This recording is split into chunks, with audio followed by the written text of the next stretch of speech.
رب العالمین والصلاة والسلام علی سید المرسلین محمد الامین وعلی آلہ واصحابہ الطاہرین الی یوم الدین.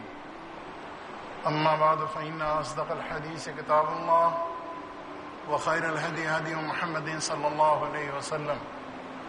وشر الامور محدثاتها وكل محدثۃ بدعۃ وكل بدعۃ ضلالہ وكل ضلالۃ فی النار. اعوذ باللہ من الشیطان الرجیم. بسم اللہ الرحمن الرحیم. یا ایھا الذین آمنوا قوا انفسکم واہلیکم نارا وقودها الناس والحجارہ علیہا ملائکۃ غلاظ شداد لا یعصون اللہ ما امرہم ویفعلون ما یؤمرون.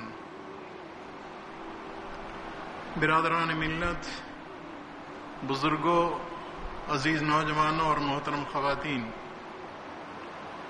ایمان کا تقاضا اور اس کا انجام صرف اس لیے ہوتا ہے کہ انسان کو یا جنہوں نے ایمان کی روش اور راستہ کو اختیار کیا ہے وہ دونوں جہان میں کامیاب اور اللہ کی جانب سے فوز و فلاح کے مستحق قرار دیا جائیں. قرآن کریم میں اللہ تبارک تعالیٰ نے دنیا کے تعلق سے فرمایا وَلَا تَهِنُوا وَلَا تَحْزَنُوا وَأَنْتُمُ الْأَعْلَوْنَ إِن كُنتُم مُؤْمِنِينَ. ایمان ہونے کے نتیجے میں تمہیں سربلندی، خوف اور غم سے نجات نصیب ہوگی اور تمہیں اللہ تبارک تعالیٰ کی جانب سے امن و اطمینان کی کیفیت دنیا میں اور سربلندی حاصل ہوگی. اللہ تبارک تعالیٰ نے قرآن عظیم میں بہت سارے مقامات پر اس کا تذکرہ فرمایا ہے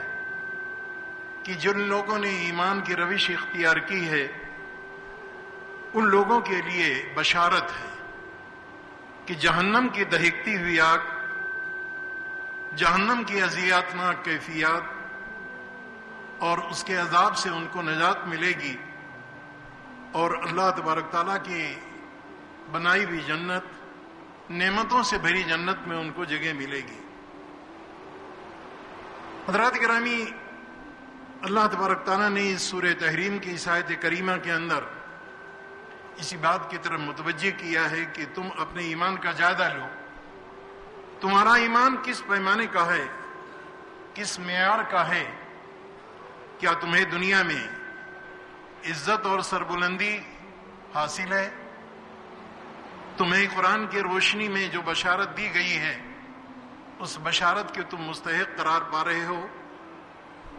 اللہ تبارک تعالیٰ نے سوچنے کے لیے، غور کرنے کے لیے، ایمان کے اختیار کرنے کے نتیجے میں اپنا احتساب کرنے کے لیے اللہ تبارک و تعالیٰ نے یہ حکم فرمایا ہے. اس میں محض یہ بات نہیں ہے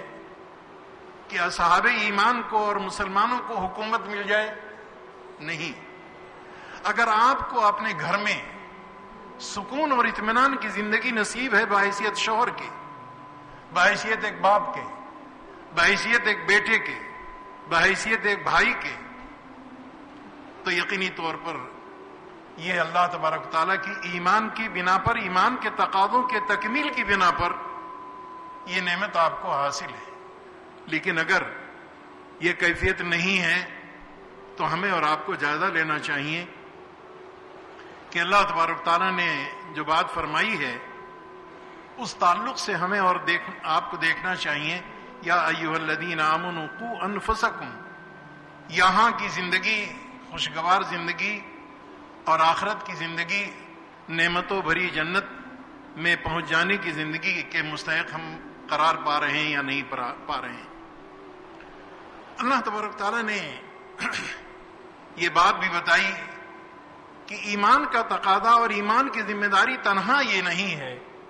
کہ آدمی خود جہنم سے بچ جائے اور خود اس کو اللہ تبارک تعالیٰ کی نعمتوں میں سے حصہ مل جائے. اس کے ساتھ ہی ساتھ اس کی دوسری ذمہ داری یہ قرار دی گئی کہ تم اپنے متعلقین، زیر کفالت افراد اور اسی طریقے سے جن کے تم ذمہ دار ہو ان کو بھی جہنم کی آگ سے بچانے کی کوشش کرو، ان کو بھی جہنم کی آگ میں ڈالنے سے اور پاڑنے سے ان تدابیر کو اختیار کرو کہ جن تدابیر کے اختیار کرنے کے نتیجے میں وہ کسی مشکل میں گرفتار نہ ہو، کسی مصیبت سے دوچار نہ ہو، بلکہ ان کو اس دنیا میں سکون اور آخرت میں اللہ کی نعمتوں سے ان کو نواز دیا جائے۔ یہ تمہاری ذمہ داری ہے، یہ کوئی نفلی کام نہیں ہے بلکہ ایمان کا تقاضا ہے۔ ایمان متوجہ کر رہا ہے کہ ایسا کرنا تمہارے لیے ضروری ہے۔ ایمان کے تعلق سے اس ذمہ داری کو اگر ہم اور آپ نفسیاتی طور پر غور کریں اور اس کے تعلق سے اگر تجزیہ کریں تو ہمیں اور آپ کو یہ بات بخوبی سمجھ میں آ جاتی ہے کہ آج ہندوستان میں اگر مسلمان نوجوان کو دہشت گردی کے الزام میں گرفتار کیا جاتا ہے تو اس کے گھر کے لوگ، اس کے ماں باپ، بھائی بہن، بیوی بچے یا اس طریقے سے دوسرے لوگوں کی کون سی ایسی تدبیر نہیں ہوتی ہے کہ کسی طریقے سے اس کو چھڑا لیا جائے۔ ایک انسان ہونے کی بنا پر اگر یہ جذبہ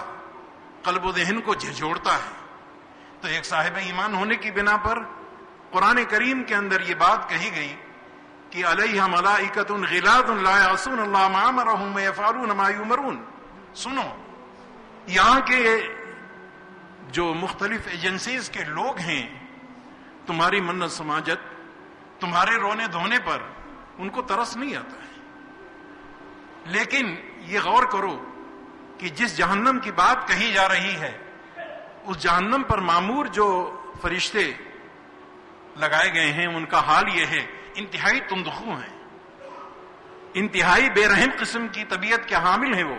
وہ کسی کے رونے دھونے، کسی کے شور سفارش سے متاثر ہونے والے نہیں ہیں۔ ان کے نزدیک تو صرف ایک ہی بات ہے کہ اللہ نے حکم دیا لہذا یہ کام ہمیں کرنا ہے۔ وَيَفْعَلُونَ مَا يُؤْمَرُونَ۔ حضرات گرامی، اگر دنیا میں یہ کچھ تدبیر اختیار کی جا رہی ہے، جو لوگ جہنم پر یقین رکھتے ہیں کہ جہنم ہے، جن لوگوں کا ایمان ہے کہ جنت ایک حقیقت ہے، یقینی طور پر جنت کے حصول کے لیے اور جہنم سے حفاظت کے لیے انہیں تدبیر اختیار کرنی چاہیے اور انہیں اس سے بچنے کے لیے کوشش کرنی چاہیے کہ ہم کیسے جہنم کی آگ سے خود بچیں۔ آدمی اپنی اولاد کے لیے اور ان کو ان کی ترقی کے لیے، ان کی خوشحالی کے لیے کون سی تدبیر نہیں اختیار کرتا ہے، کیا کچھ نہیں کرتا ہے۔ اللہ تبارک تعالیٰ نے فرمایا کہ ان تدابیر کے عام انسان ان تدابیر کو اختیار کرتا ہے۔ صاحب ایمان وہ اس بات پر مطمئن ہے کہ جہنم ہے، لہذا جہنم کے قریب سے میرا بیٹا نہ گزرنے پائے، میری بیٹی جہنم کے ہوا سے محفوظ رہے اور جنت کی خوشبو اور جنت کی نعمتوں سے اسے نواز دیا جائے۔ اگر دنیا میں خوشحالی حاصل کرنے کے لیے اور بدحالی سے بچنے کے لیے یہ تدابیر اختیار کی جاتی ہیں جو کہ فانی زندگی ہے، یقیناً باقی زندگی کے لیے اللہ تبارک تعالیٰ نے کہا کہ سوچو، ایمان کا تقاضا تمہیں متوجہ کر رہا ہے۔ اگر تم جنت کی وجود کے قائل نہیں ہوتے، حصول کا کوئی مسئلہ نہیں ہوتا، اگر جہنم کے موجودگی کے بارے میں تمہارا ایمان نہیں ہوتا تو اس سے خوف کھانے کی کوئی بات نہیں تھی، لیکن جب تمہارا ایمان ہے کہ جنت بھی ہے دوزخ بھی ہے تو یقینی طور پر اس سے بچنے کے لیے اور جنت کے پانے کے لیے تمہیں تدابیر سوچنا چاہیے۔ حضرات گرامی، دوسری حقیقت، اللہ تبارک تعالیٰ نے ہمیں اور آپ کو یا جن کو بھی اللہ تبارک تعالیٰ نے اولاد دی ہے وہ یقیناً اس حقیقت سے واقف ہیں کہ اولاد ایک نعمت ہے۔ جن لوگوں کو اولاد سے اللہ تبارک تعالیٰ نے نوازا نہیں ہے ان سے آپ پوچھیں، ان کے حالات کا جائزہ لیں کہ وہ اولاد نہ ہونے کے نتیجے میں ان کی زندگی بھی محرومی کی کیفیت کس انداز کی ہوتی ہے، اور اولاد کے حصول کے لیے انہوں نے کیا کیا نہیں طریقے اختیار کیے ہیں۔ یہ کوئی محض انسانی یا محض یوں ہی کوئی چیز نہیں ہے جس کی تمنا کر آدمی کرتا ہے، نہیں۔ حضرات انبیاء علیہم الصلاۃ والتسلیم نے بھی اولاد کی تمنا اور اپنے خدا سے دعا کی تھی، رب لا تذرنی فردا وانت خیر الوارثین، اللہ میاں مجھے اکیلا نہ رکھیے گا، میرا وارث بنا دیجیے گا، اس کام کے لیے بھی اور اس مشن کو لے کر کے آگے بڑھنے کے لیے وارث ہم کو چاہیے۔ گویا کہ ایک نعمت ہے، اور نعمت کے بارے میں اللہ تبارک و تعالیٰ نے اپنے قرآن عظیم میں ارشاد فرمایا،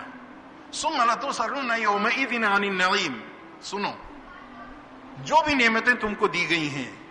دولت کی شکل میں،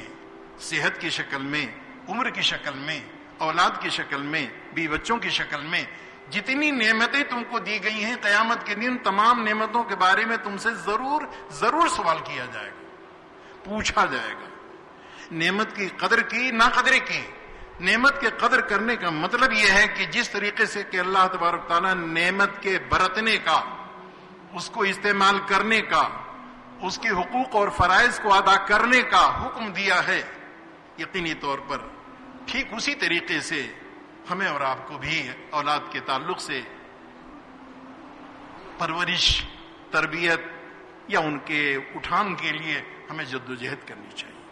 آپ کو یاد ہے، اور کچھ مہینوں کے بعد پھر آپ کو بار بار مختلف انداز سے یہ بات آپ کے سامنے آئے گی، ایک جلیل القدر نبی سیدنا حضرت ابراہیم علیہ السلام نے اپنی اولاد کی تربیت اس طور پہ کی تھی۔ سیدنا حضرت اسماعیل علیہ السلام کو اس طریقے سے انہوں نے پالا اور پوسا تھا کہ جب باپ کی جانب سے یہ حکم دیا گیا یا یہ اطلاع دی گئی کہ بیٹا مجھے میرے مالک نے یہ حکم دیا ہے کہ میں تجھ کو ذبح کر رہا ہوں، قرآن ہمیں اور آپ کو یہ بتاتا ہے کہ بیٹے نے، تربیت یافتہ بیٹے نے یہ نہیں کہا ابا کیا سوچ رہے ہیں آپ، کتنا سنگین جرم کرنے جا رہے ہیں آپ، اور مجھ سے پوچھ رہے ہیں، میرے ہی قتل کرنے کے لیے مجھ سے پوچھ رہے ہیں۔ نہیں،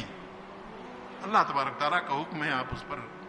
مجھے قربان کر دیجئے، مجھے اس پر کوئی اعتراض نہیں ہوگا، کوئی اشکال نہیں ہوگا۔ جان دینے کے لیے کوئی بوڑھا ہوتا،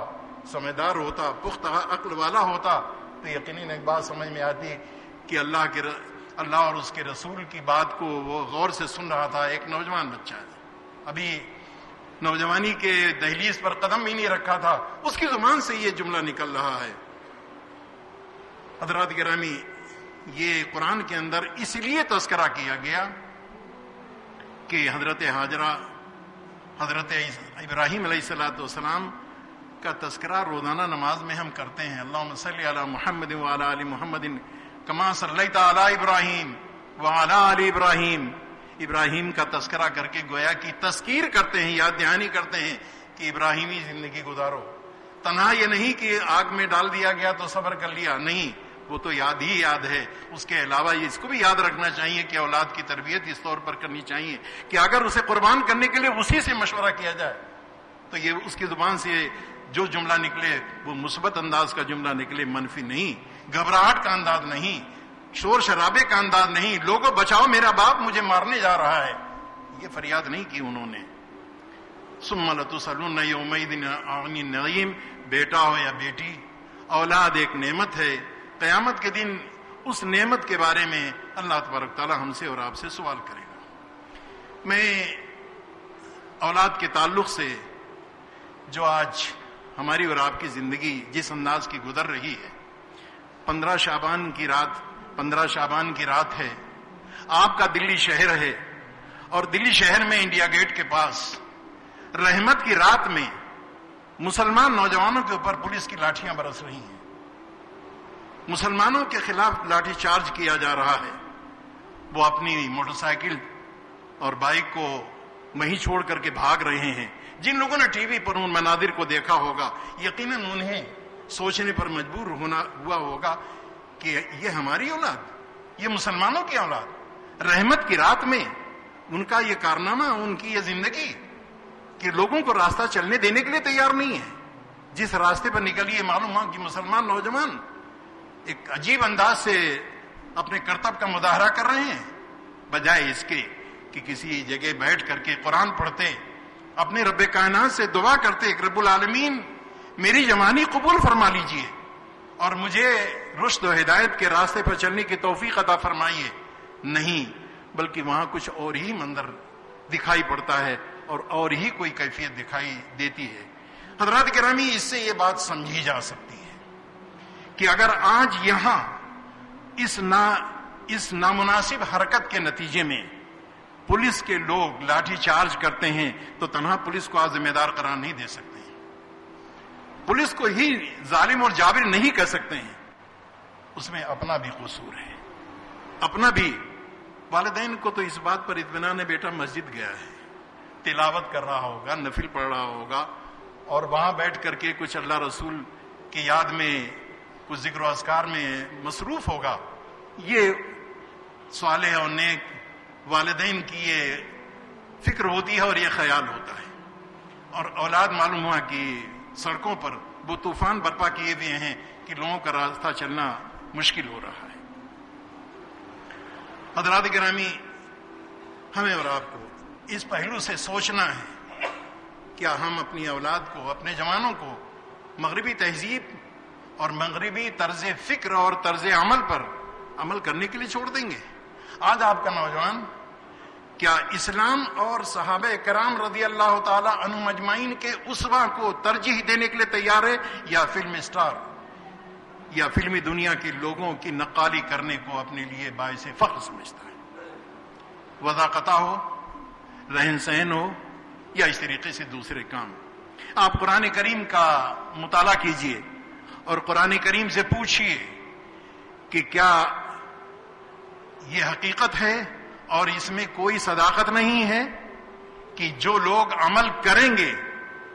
وہ اور جو لوگ عمل نہیں کریں گے دونوں یکساں اور دونوں برابر ہوں گے؟ رمضان آ رہا ہے، روزہ رکھنے والے اور روزہ نہ رکھنے والے دونوں برابر ہو سکتے ہیں؟ ایک کے اندر تقویٰ کی کیفیت پیدا ہو رہی ہے، ایک اللہ تبارک تعالیٰ کے نام پر شدید گرمی کے زمانے میں وہ اللہ کو خوش کرنے کے لیے روزہ رکھ رہا ہے، اور اسی گھر میں اس کی اولاد یا اس کے گھر کے لوگوں میں سے کچھ لوگ باقاعدہ کھانے پینے میں مصروف ہیں، کوئی ان کو پریشانی نہیں، کوئی ان کو خوف نہیں۔ اگر روزہ باعث نجات ہے، اگر روزے دار کے لیے رسالت مآب صلی اللہ علیہ وسلم نے یہ بات فرمائی ہے کہ روزے دار کے لیے ایک مخصوص دروازہ بنایا گیا ہے جنت میں جس کا نام ریان ہے، وہ گیٹ روزے داروں کے لیے کھولا جائے گا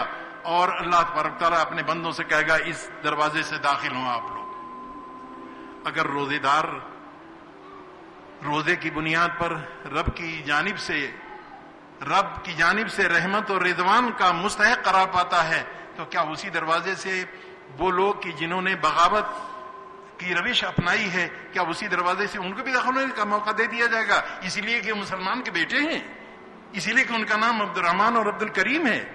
کیا نام سے کہیں بات بن جاتی ہے؟ نام سے کوئی کام یا کا نام کے ذریعے سے کوئی گاڑی چل پڑتی ہے؟ کیا نہیں، کام کرنا پڑتا ہے۔ اس لیے ہمیں اور آپ کو دیکھنا چاہیے کہ آج ہم نے اپنے نوجوان اولاد، چاہے وہ لڑکا ہو یا لڑکی، ان کے طرز معاشرت کو، ان کے طرز زندگی کو بدلنے کے لیے اور قرآن و حدیث کے روشنی میں لانے کے لیے کون سی تدبیر اختیار کی ہے؟ جب خدا کے سامنے ہم مسئول ہوں گے کہ تم کو ایک امانت ہم نے دی تھی اولاد کی شکل میں، اس امانت کی تعلق سے تم نے کیا انداز اختیار کیا، اس کی حفاظت، اس کی تربیت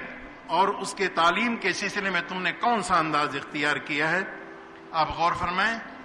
کہ اولاد کو مختلف یونیورسٹیوں میں، کالجوں میں داخل کرنے کے لیے آج کل سیزن چل رہا ہے، کتنی تدبیریں اختیار کی جاتی ہیں، کتنی شور سفارش کی کیفیت پیدا ہوتی ہے، کن کن لوگوں سے نہیں کہا جاتا ہے کہ میرے بیٹے کا داخلہ کرا دیجئے، اور ٹیسٹ میں بیٹھا ہے، انٹرویو میں بیٹھا ہے، اس کے لیے سفارش کر دیجئے۔ جن سے بھی ذرا سا احساس ہوتا ہے ان سے یہ درخواست کی جاتی ہے۔ دوستو، کیا یہ بات ہم اور آپ اس بڑی کامیابی اور بڑے امتحان کے لیے کیا کبھی سوچا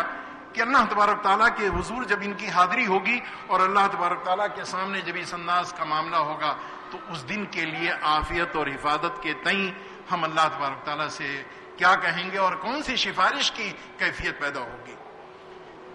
حضرات گرامی، ان پہلوؤں پر ہمیں اور آپ کو سوچنا چاہیے۔ آخری بات جو ہمیں اور آپ کو اپنے پیش نظر رکھنا چاہیے وہ یہ ہے، یقینی طور پر آج ہم اور آپ موجود ہیں، نہیں معلوم کہ یہ زندگی کی شمع، یہ زندگی کا چراغ کب گل ہو جائے گا یہاں بچے بھی موت سے ہم آہنگ ہوتے ہیں، اور جوان بھی، اور ادھیڑ بھی، اور بوڑھے بھی، مرد بھی، عورتیں بھی۔ اس دنیا کو چھوڑ کے جانا ہے۔ کل نفس ذائقۃ الموت، ہر نفس کو جو آیا ہے اسے مرنا ہے۔ آنے کا مطلب یہ کہ اس کے نام موت لکھ دی گئی ہے کہ اس کو مرنا ہے۔ آج اور کل کا فرق ہے۔ جب کوئی انسان اس دنیا کو چھوڑتا ہے تو یقینی طور پر نہ وہ نماز پڑھ سکتا ہے، نہ روزہ رکھ سکتا ہے، نہ کلام مبارک کی تلاوت کر سکتا ہے، نہ اسی طریقے سے کوئی مالی انفاق کر سکتا ہے۔ ختم ہو گیا معاملہ، منو مٹی کے نیچے دبا دیا گیا۔ اب قبر میں پڑا ہے، گھاس جمی ہوئی ہے، اور مختلف انداز کی کیفیات سے اس کو دوچار ہونا پڑ رہا ہے۔ جس کے اوپر موت طاری ہوئی، یقینی طور پر اس وصول کے تحت اور اس حقیقت کے تحت ہمیں اور آپ کو بھی دنیا چھوڑنا ہے۔ دنیا چھوڑنے کے بعد جب عمل کا سلسلہ ختم ہو گیا تو نہیں معلوم کہ ہمارے پاس وہ اعمال کا ذخیرہ اتنا ہے کہ جس کے نتیجے میں ہماری کشتی پار لگ جائے یا بھنور میں پھنس جائے۔ قبر کے بارے میں یہ کہہ دیا جائے کہ اس قبر میں تم ایسے سو جاؤ جیسے حدیث کے الفاظ کے تحت کنومت العروس، جیسے دلہن اپنے کمرے میں سوتی ہے کہ اس کے شوہر کے علاوہ کوئی اس کمرے میں جا نہیں سکتا، ایسے تم خدا کے علاوہ اب تمہیں نہ کوئی چھیڑ سکتا ہے شیطان، نہ جنات، نہ کوئی کیڑا مکوڑا، نہ کوئی اذیت دینے والا، تمہاری نیند سے تم کو بیدار کرنے والا کوئی طاقت اور دوسری کوئی ہستی اور شخصیت نہیں ہو سکتی۔ ایک کیفیت یہ ہوتی ہے، اور ایک کیفیت یہ ہوتی ہے قبر میں لیٹنے والے، چتاؤں پر جلائے جانے والے، دریاؤں میں بہائے جانے والوں کی کیفیت یہ کہ ہوتی ہے کہ فرشتے ان پر مسلط ہوتے ہیں اور ان کو مختلف قسم کی اذیتوں سے دوچار کرتے ہیں، مسلسل عذاب ہوتا رہتا ہے۔ ہمیں اور آپ کو اس پہلو سے نبی رحمت سیدنا حضرت محمد صلی اللہ علیہ وسلم نے ہوشیار کیا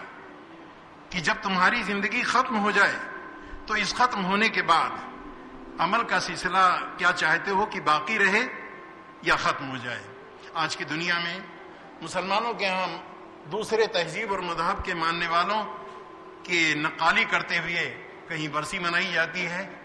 کہیں لوگوں کو کھانا کھلایا جاتا ہے، کہیں کچھ کیا جاتا ہے، کہیں کچھ کیا جاتا ہے۔ لیکن نبی رحمت صلی اللہ علیہ وسلم نے ارشاد فرمایا کہ جب دنیا آدمی چھوڑتا ہے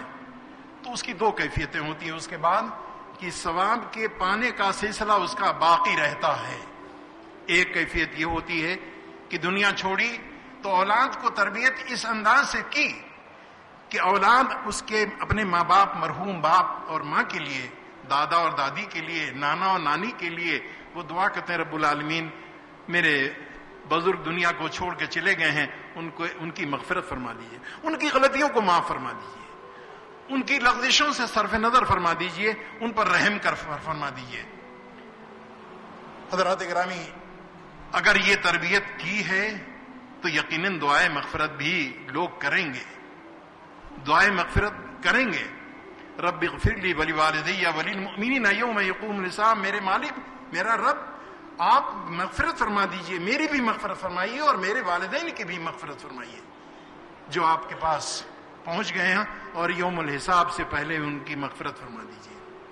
دعائے مغفرت کیا آپ چاہتے ہیں کہ آپ کی ہو؟ دعائے مغفرت کے سلسلے میں کیا خیال ہے کہ آپ یقیناً جب کسی کا انتقال ہوتا ہے قرآن خوانی کرائی جاتی ہے، مغفرت کے لیے چنے پڑھائے جاتے ہیں، اور نہیں معلوم کیا کیا طریقے اختیار کیے جاتے ہیں تاکہ مرنے والے کی کشتی پار لگ جائے اور اس کے گناہوں کے پاداش میں اس کے ساتھ کوئی ایسا ویسا ناخوشگوار واقعہ نہ پیش آنے پائے۔ یہ سہارا دیا جاتا ہے۔ اس سہارے کا تذکرہ حدیث اور قرآن میں نہیں ملتا ہے، البتہ اس کا تذکرہ اس میں ملتا ہے کہ اولاد صالح اگر اس کے لیے دعائے مغفرت کرتی ہے تو اللہ تبارک تعالیٰ ان کی دعاؤں کو قبول فرماتا ہے۔ اللہ کے نبی صلی اللہ علیہ وسلم نے فرمایا کہ جب کوئی شخص دنیا کو چھوڑتا ہے اور اس کی اولاد بے ہوتی ہے تو اولاد صالح اس کے لیے صدقہ جاریہ بنتا ہے۔ صدقہ جاریہ کا مطلب یہ ہوتا ہے کہ اولاد جب کبھی کوئی نیک کام کرے گی، بیٹا ہو یا بیٹی، جب بھی کوئی نیک کام کریں گے تو نیک کام کرنے کے نتیجے میں ان کے نام اعمال میں نیکی لکھی جائے گی، اور ٹھیک اسی طریقے سے ان کے مرحوم والدین کے نام اعمال میں بھی نیکی لکھی جائے گی، اسی لیے کہ انہوں نے پال پوس کر کے اس پیڑ کو اتنا بڑا کیا تھا کہ جس کے سائے کے نیچے ان کو سکون کے ساتھ لیٹنے کا اور رہنے کا موقع مل جائے۔ مستند قسم کی بات جس کو نبی اکرم سیدنا حضرت محمد صلی اللہ علیہ وسلم نے فرمایا کہ یہ طریقہ اگر تم اختیار کرو گے تو انقطاع عملہ کا مطلب یہ ہوگا کہ عمل کا سلسلہ تمہارا بند نہیں ہوگا، عمل کا سلسلہ بند نہیں ہوگا، بلکہ وہ سلسلہ چلتا رہے گا، تمہارے نامہ اعمال میں نیکیاں لکھی جاتی رہیں گی۔ حضرات گرامی، جو گزر گئے ان کے لیے دعائے مغفرت، اور ان کے لیے ہم اپنے مرحوم والدین کے لیے صدقہ جاریہ کے طور پر کیا ہم عمل کر رہے ہیں یا نہیں کر رہے ہیں؟ نمبر 2، جب ہماری دنیا چھوٹے ہم سے اور اس دنیا سے ہم رخت سفر باندھیں تو کیا ہم اپنے اس کے لیے ہم تیار ہیں کہ ہمارے بعد ہماری اولاد ہمارے لیے مغفرت کے لیے اور صدقہ جاریہ کے طور پر اللہ تبارک تعالیٰ کے اس سرزمین پر وہ کام کرے کہ جس کے نتیجے میں اس کو بھی اجر ملے اور ہم کو بھی اجر ملے، اس کو بھی اجر ملے اور ہم کو بھی۔ اس کو کہتے ہیں صدقہ جاریہ حدیث کے روشنی میں۔ حضرات گرامی، اگر ہم نے